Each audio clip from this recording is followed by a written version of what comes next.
കേരളക്കരയുടെ Mallu Sunny Leon എന്നും പറഞ്ഞു അങ്ങനെയാണ്. കിളവി തള്ള എന്നൊക്കെയുള്ള ചോദ്യങ്ങൾ ഒരുപാട് വരാറുണ്ട്, കമന്റായിട്ട് വരാറുണ്ട്. ഏതോ ഒരു ചേട്ടൻ ഒരു 5 ലക്ഷം രൂപ അതിൽ മുടക്കിയിട്ടുണ്ട്. ഞാൻ 5 ലക്ഷം രൂപ അവിടെ മുടക്കി.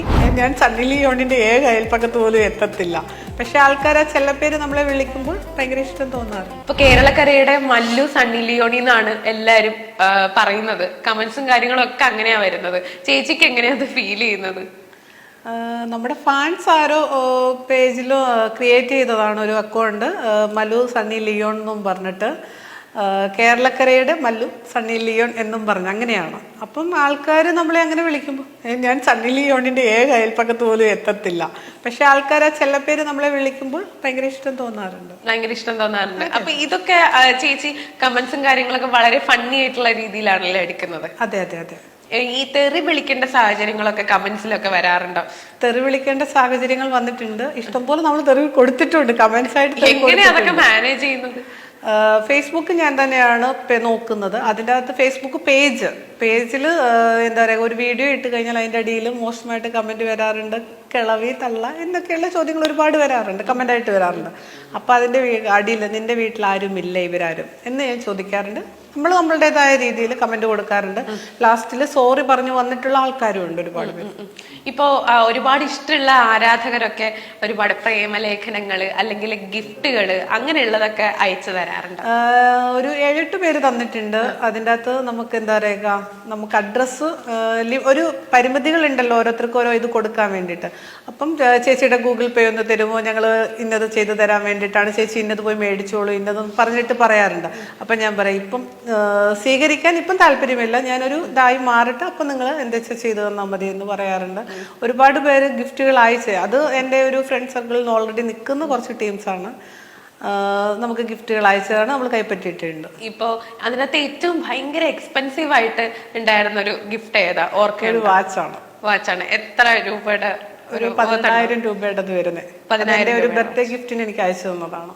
അപ്പൊ അതൊക്കെ കിട്ടിയപ്പോഴുള്ള ഒരു സന്തോഷം കാര്യങ്ങൾ അത്ര നമുക്ക് ആൾക്കാർ സാധനങ്ങൾ മേടിച്ചപ്പോ നമുക്കൊരു ബർത്ത്ഡേ വരുമ്പോൾ നമുക്ക് ഫ്രണ്ട്സ് ഇതായിട്ട് നിൽക്കുന്ന ആൾക്കാർ നമുക്ക് തരാറുണ്ട്.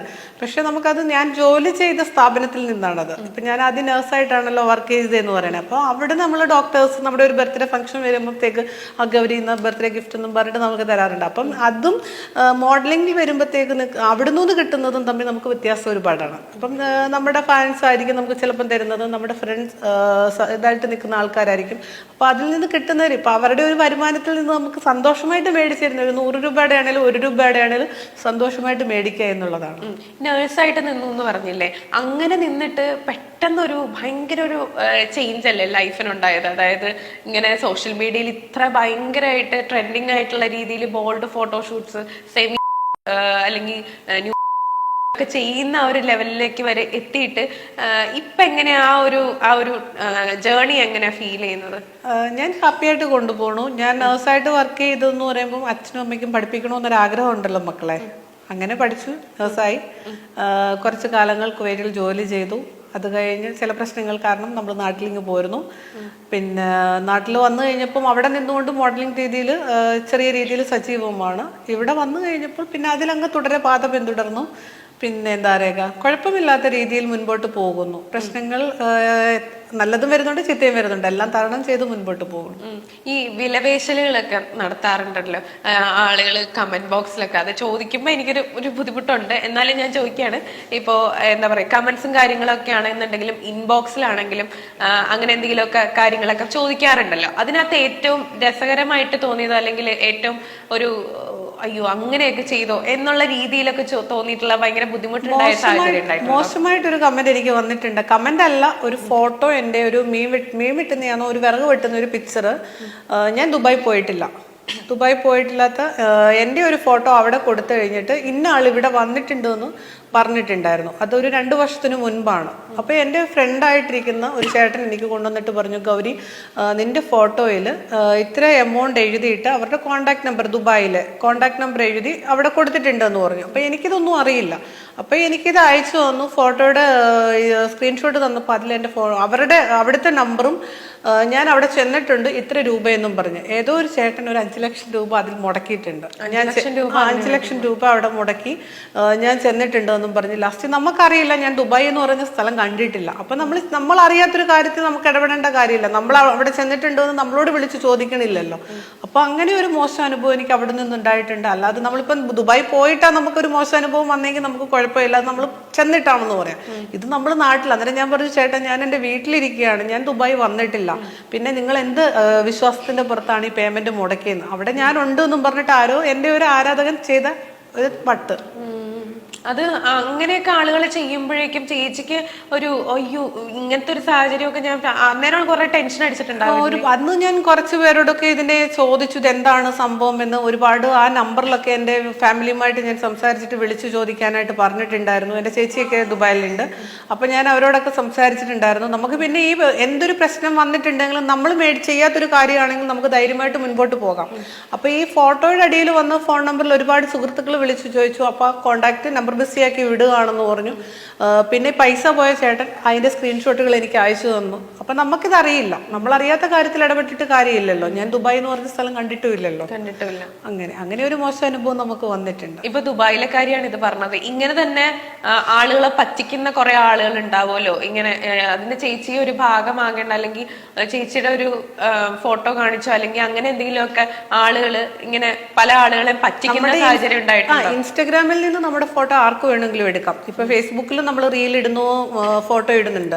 അതിൻ്റെ അകത്ത് നമ്മുടെ റീൽസ് എടുത്തിട്ട് ഒരുപാട് പേര് വ്യൂവേഴ്സിനെ സൃഷ്ടിക്കുന്നുണ്ട്. ഇപ്പോൾ ഓരോരുത്തരുടെയൊക്കെ പേജുകൾ നോക്കി കഴിഞ്ഞ് കഴിഞ്ഞാൽ മില്യൺ എടുക്കാറായിട്ടുള്ള പേജുകൾ നമ്മുടെ പേരിൽ ഫാൻസ് തുടങ്ങിയിട്ടുണ്ട്. ഫാൻസ് അല്ല, വേറെ ആൾക്കാർ കണ്ടന്റ് ക്രിയേറ്റർ വെച്ച് പേര് തുടങ്ങിയിരിക്കുകയാണ്. പക്ഷെ നമ്മളാണെന്നും പറഞ്ഞ് അതിലോട്ട് പോകും. നമ്മൾ അവരുടെ സ്ക്രീൻഷോട്ട് ഇട്ട് ഫേസ്ബുക്കിൽ ഇട്ടിട്ട് ഇന്നത് ഫേക്ക് ഐ ഡി ആണെന്ന് പറഞ്ഞു കഴിഞ്ഞാൽ ഈ പറയുന്ന നമ്മുടെ ഫോളോവർ പോയിട്ട് അവരെ ഫോളോ ചെയ്യും, കണ്ടന്റ് കാണാൻ വേണ്ടിയിട്ട്.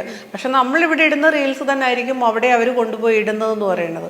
അപ്പം മറ്റുള്ള ഒരുപാട് നമുക്ക് ഇങ്ങനെയുള്ളൊരു മോശം അനുഭവം ഒരുപാട് അടുത്ത് നിന്നുണ്ടായിട്ടുണ്ട്. നമ്മുടെ ഫോട്ടോകൾ കൊടുത്തിട്ട് എറണാകുളത്താണെങ്കിൽ തന്നെയും പല ആൾക്കാർ ഇങ്ങനെ ചോദിക്കാറുണ്ട്, ഗൗരി ഇവിടെ ഉണ്ടോ, ഞാൻ ഇവിടെ വന്നിട്ടുണ്ടോ. ഞാൻ പറഞ്ഞു എനിക്കറിയില്ല, നമുക്കറിയാത്ത കാര്യങ്ങളാണ്. അപ്പൊ ഈ ഇൻസ്റ്റാഗ്രാമിൽ കിടക്കുന്ന നമ്മുടെ പഴയ ഫോട്ടോകൾ എടുത്തിട്ട് ഗൗരി എവിടെയുണ്ട്, ഗൗരി ഇങ്ങനെയാണ് അങ്ങനെയാണെന്നും പറഞ്ഞിട്ട് ഒരുപാട് മോശമായിട്ടുള്ള രീതികൾ വന്നിട്ടുണ്ട്. അതിപ്പോ നമുക്ക് എല്ലാം വെളിപ്പെടുത്താൻ പറ്റും. ഇങ്ങനെയൊക്കെ ഒരുപാട് സാഹചര്യങ്ങൾ ഉണ്ടാവുമ്പോഴും ഇനി അങ്ങോട്ടുള്ള ഫ്യൂച്ചറിനെ ആലോചിച്ച് ഭയങ്കര ടെൻഷൻ ഉണ്ടാവും. അതിൻ്റെ അകത്ത് നമ്മൾ ചെയ്യാത്ത കാര്യങ്ങൾ ആലോചിച്ചിട്ട് നമുക്ക് ടെൻഷൻ ആവേണ്ട കാര്യങ്ങളില്ല. ഇപ്പൊ ഞാൻ ചെയ്ത കാര്യമാണെങ്കിൽ നമുക്ക് ആരുടെ മുമ്പിലും അത് തുറന്നു പറയാൻ പറ്റും. നമ്മൾ ചെയ്യാത്തൊരു കാര്യമായതുകൊണ്ട് എനിക്ക് പേടിക്കേണ്ട കാര്യം വരുന്നില്ല, ഒളിഞ്ഞു നിൽക്കേണ്ട കാര്യം വരണില്ല. ഇപ്പോ മലയാള സിനിമയില് ഒരു ഭയങ്കര ഒരു വലിയൊരു ചാൻസ് ഗൗരി ചേച്ചിക്ക് വരികയാണ്. ഇപ്പോ ഒരു നടന്റെ കൂടെ ഒരു ഭയങ്കര ഇന്റിമേറ്റ് ആയിട്ടുള്ള ഒരു സീൻ അഭിനയിക്കുക, ഒരു കിസ്സിങ് സീനൊക്കെ ഉണ്ടാവും. അപ്പോൾ അങ്ങനെ ഭയങ്കര ഇഴുകിച്ചേർന്ന് അഭിനയിക്കേണ്ട ഒരു സീൻ വരെയാണ്. അപ്പോൾ അങ്ങനെയാണെന്നുണ്ടെങ്കിൽ അത് ഏത് നടന്റെ ഒപ്പം വരണം എന്നാണ് ചേച്ചിക്ക് ആഗ്രഹം? ഞാൻ ഫസ്റ്റ് പറയും മോഹൻലാൽ സാർ എന്ന് പറയും. ലാലേട്ടന്റെ കൂടെ പുള്ളിയുടെ ഒരു സിനിമ ഉണ്ടല്ലോ തന്മാത്ര, അതില് മീര വാസുദേവ് അഭിനയിച്ചൊരു സീൻസ് ഉണ്ടല്ലോ.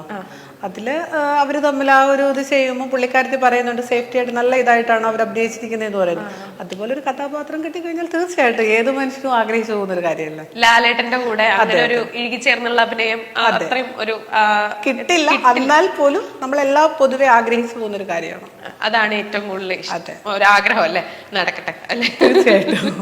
അപ്പൊ ഇനിയുള്ള ഫ്യൂച്ചർ പ്ലാൻസും കാര്യങ്ങളും ഒക്കെ എങ്ങനെയാണ്? ഇപ്പം എന്താ പറയാ, ഇൻസ്റ്റാഗ്രാമും സോഷ്യൽ മീഡിയ ഒക്കെ ഏത് രീതിയിൽ വളർത്തിക്കൊണ്ട് ആക്റ്റീവായിട്ട് പോകുക, നമുക്ക് കിട്ടുന്ന അവസരങ്ങൾ നമ്മൾ ഉപയോഗിക്കുക എന്നുള്ളതാണ്. അല്ലാതെ വെറുതെ വീട്ടിൽ കുത്തിയിരുന്നിട്ട് കഞ്ഞിയും കറിയും വെക്കാൻ ആഗ്രഹിക്കുന്നില്ല. പൊതുവെ നമ്മൾ ചെയ്യുന്ന വർക്കുകൾ എന്താണോ ആ വർക്കുകളിൽ മുൻപോട്ട് പോവുക എന്നുള്ള ഒരു ആഗ്രഹത്തിൽ മുൻപോട്ട് പോകണം. ഇപ്പോ ചില പെൺകുട്ടികളുണ്ട് ആഗ്രഹങ്ങളൊക്കെ ഒതുക്കി അവരുടേതായിട്ടുള്ള പാഷനും കാര്യങ്ങളും ഒക്കെ മാറ്റി വേറൊരു രീതിയിലുള്ള ലൈഫ് കൊണ്ടുപോകുന്ന ഒരുപാട് സ്ത്രീകളുണ്ട്, പെൺകുട്ടികളുണ്ട്. അപ്പോ അവരോട് ഗൗരി ചേച്ചിക്ക് എന്താ പറയാനുള്ളത്? നമ്മുടെ ആഗ്രഹങ്ങളെ ഒതുക്കി ജീവിക്കാനുള്ളതല്ല, നമ്മുടെ ഇഷ്ടങ്ങൾക്ക് നമ്മൾ ജീവിക്കാനുള്ളതാണ്. നമ്മുടെ ഇഷ്ടങ്ങൾ പൊതുവെ നല്ല രീതിയിൽ നമ്മുടെ ഇഷ്ടങ്ങൾ എന്താണോ അത് മുൻപോട്ട് കൊണ്ടുപോകാനാണ് ഞാൻ പറയത്തുള്ളൂ. അല്ലാതെ അടുക്കളയിൽ ഒരു മൂലയിൽ ഒതുങ്ങിക്കൂടി ജീവിക്കേണ്ടതല്ല സ്ത്രീകൾ എന്നുള്ളതാണ്. ഇപ്പോൾ ചേച്ചിയുടെ കമന്റ്സും കാര്യങ്ങളൊക്കെ ഒരുപാട് വൾഗറായിട്ടുള്ള രീതിയിലുള്ള കമന്റ്സും കാര്യങ്ങളൊക്കെ ഉണ്ട്. ചേച്ചിനെ സംബന്ധിച്ച് ചേച്ചി അതൊന്നും ബോധർ ചെയ്യുന്നില്ല, അല്ലെങ്കിൽ ചേച്ചിയുടെ ഇഷ്ടങ്ങളും കാര്യങ്ങളും ഒക്കെ അനുസരിച്ച് ഡ്രസ്സ് ധരിക്കുക അല്ലെങ്കിൽ ലൈഫ് കൊണ്ടുപോവുക ഇങ്ങനെയുള്ള രീതിയിൽ ജീവിക്കുന്ന ഒരാളാണ്. അപ്പോൾ ഇതിന്റെ അടിയിൽ വന്ന് കമന്റ്സ്, നെഗറ്റീവ് കമന്റ്സ് ഇടുന്ന അല്ലെങ്കിൽ തെറി വിളിക്കുന്ന ഒരു കൂട്ടം ആളുകൾ ഉണ്ടാവും. അവരോട് ചേച്ചിക്ക് എന്താ പറയാനുള്ളത്? നമ്മളിപ്പം തെറി വിളിക്കുന്നവരെ നമുക്ക് നോക്കിയിട്ട് ജീവിക്കാൻ പറ്റില്ല. ഞാൻ പണ്ട് നമ്മളിത് കേട്ട് കരഞ്ഞുകൊണ്ടിരുന്ന ഒരു കാലം ഉണ്ടായിരുന്നു എന്ന് ഞാൻ പറഞ്ഞില്ലേ. അപ്പൊ നമുക്ക് ഇത് എപ്പോഴും ഫുള്ള് സമയം നമുക്ക് കമന്റുകൾ നോക്കിക്കൊണ്ടിരിക്കാൻ സമയം കാണില്ല. തെറി വിളിക്കുന്നവർ അവിടെ വിളിച്ചോണ്ടേയിരിക്കും. നമ്മളൊരു ചെവി കൂടെ കേട്ട് ഒരു ചെവി കൂടെ കളയുക എന്നുള്ളതേ ഉള്ളൂ. അതിനെ ഞാൻ പോസിറ്റീവായിട്ട് തന്നെ എടുക്കുന്നുള്ളൂ. നെഗറ്റീവായിട്ട് നമ്മൾ എടുത്തിട്ട് നമ്മൾ വിഷമിച്ച് ഒരു മൂലയ്ക്ക് ഒതുങ്ങി കൂടിയിട്ട് കാര്യമില്ല. നമ്മൾ മുൻപോട്ട് ഈ ഒരു മോഡലിംഗ് രംഗം സജീവമായിട്ട് മുൻപോട്ട് പോകാൻ ആഗ്രഹിക്കുന്ന ഒരു വ്യക്തിയാണ് ഞാൻ. അപ്പോൾ ഒതുങ്ങിക്കൂടാൻ ഒട്ടും താല്പര്യമില്ല. വിളിക്കുന്നവർ വിളിച്ചുകൊണ്ടിരിക്കട്ടെ. അവർക്ക് എന്നോട് ഇഷ്ടമുണ്ടായിട്ടല്ലേ തെറി വിളിക്കണേ. തെറി വിളിക്കാനെങ്കിലും എൻ്റെ പോസ്റ്റ് വന്ന് നോക്കുന്നവരല്ലേ സ്വാഭാവികമായിട്ടും. ഇഷ്ടമല്ലെങ്കിൽ എൻ്റെ കമന്റ് വന്നിട്ട് തെറി വിളിക്കില്ല. എൻ്റെ ഫോട്ടോ കണ്ടിട്ട് ഇഷ്ടപ്പെട്ടത് കൊണ്ടാണ് ആ തെറിവിളി കമന്റ് അവിടെ വരുന്നത് എന്നുള്ളൊരു ചിന്താഗതിയാണ് എനിക്കുള്ളത്. പണമാണ് ഈ ലോകത്തെ ഭരിക്കുന്നത് എന്നുള്ള രീതിയിൽ തോന്നിയിട്ടുണ്ട്. സ്നേഹവും കരുണയും ഉള്ളത് കൊണ്ടാണ് നമ്മുടെ സമൂഹത്തിൽ മുൻപോട്ട് പോകുക എന്നുള്ളതാണ്. പണമെന്ന് പറയുമ്പോൾ ഇന്ന് വരും നാളെ പോകും എന്നുള്ളതാണ്. പണത്തെ നമ്മൾ നോക്കിക്കഴിഞ്ഞാൽ ജീവിക്കാൻ പറ്റില്ല. പക്ഷെ പണമില്ലാതെ മനുഷ്യർക്ക് ജീവിക്കാൻ പറ്റില്ല. അപ്പം ഞാൻ കാണുന്ന ഒരു ഇതുണ്ട്, നമുക്ക് 1 രൂപ കിട്ടിയാൽ 1 രൂപയും കൂടെ മാറ്റി വെച്ച് ഇല്ലാത്തവർക്ക് സഹായിക്കുക എന്നുള്ളതാണ്. ഞാൻ അങ്ങനെ ഒരുപാട് പേർക്ക് സഹായിക്കാറുണ്ട്. നമുക്ക് കിട്ടുന്നതിന്റെ ഒരു വിഹിതം പാവപ്പെട്ടവർക്ക് വേണ്ടിയിട്ട് മാറ്റിവെക്കാറുണ്ട്. അപ്പൊ ഇനി ഒരുപാട് വർക്കുകളും കാര്യങ്ങളും ഒക്കെ ചെയ്യാൻ പറ്റട്ടെ. ഒരുപാട് ഷൂട്ട്സും എന്താ പറയാ വീഡിയോസ് ഒക്കെ നമുക്ക് കാണാൻ പറ്റട്ടെ. തീർച്ചയായിട്ടും. എല്ലാവിധ ആശംസകളും. Okay, thank you.